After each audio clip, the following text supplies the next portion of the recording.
सुख दुख का रहस्य। एक बार माता पार्वती ने भगवान शिव से कहा, हे प्रभु, मैंने पृथ्वी पर देखा है कि जो व्यक्ति पहले से ही दुखी है उसे ही और अधिक दुख प्राप्त होता है, और जो सुख में है उसे दुख नहीं प्राप्त होता।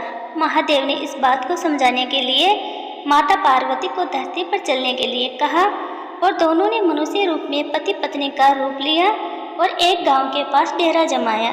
शाम के समय उन्होंने माता पार्वती से कहा, हम मनुष्य रूप में यहाँ आए हैं, इसलिए यहाँ के नियमों का पालन करते हुए हमें यहाँ भोजन करना होगा।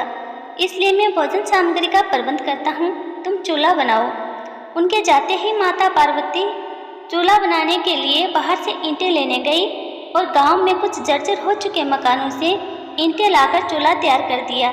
चूल्हा तैयार होते ही शिवजी वहां पर बिना कुछ लाए ही प्रकट हो गए। माता पार्वती ने उनसे कहा, आप तो कुछ लेकर नहीं आए, भोजन कैसे बनेगा? शिवजी बोले, पार्वती, अब तुम्हें इसकी आवश्यकता नहीं पड़ेगी। महादेव ने माता पार्वती से पूछा, तुम चूल्हा बनाने के लिए ईंटें कहाँ से लेकर आई? माता पार्वती ने कहा, हे प्रभु, इस गांव में बहुत से ऐसे घर भी हैं जिनका रख रखाव से ढंग से नहीं हो रहा है। उनकी जर्जर हो चुकी दीवारों से मैं ईंटें निकाल कर ले आई। महादेव ने फिर कहा, जो घर पहले से ही खराब थे तुमने उन्हें और खराब कर दिया। तुम ईंटें उन सही घरों की दीवारें से भी तो ला सकती थी। माता पार्वती बोली, हे प्रभु, उन घरों में रहने वाले लोगों ने उनका रख रखाव अच्छी तरह से किया है और वो घर सुंदर भी लग रहे हैं। ऐसे में उनकी सुंदरता को बिगाड़ना उचित नहीं होता। महादेव बोले, पार्वती, यही तुम्हारे द्वारा पूछे गए प्रश्न का उत्तर है।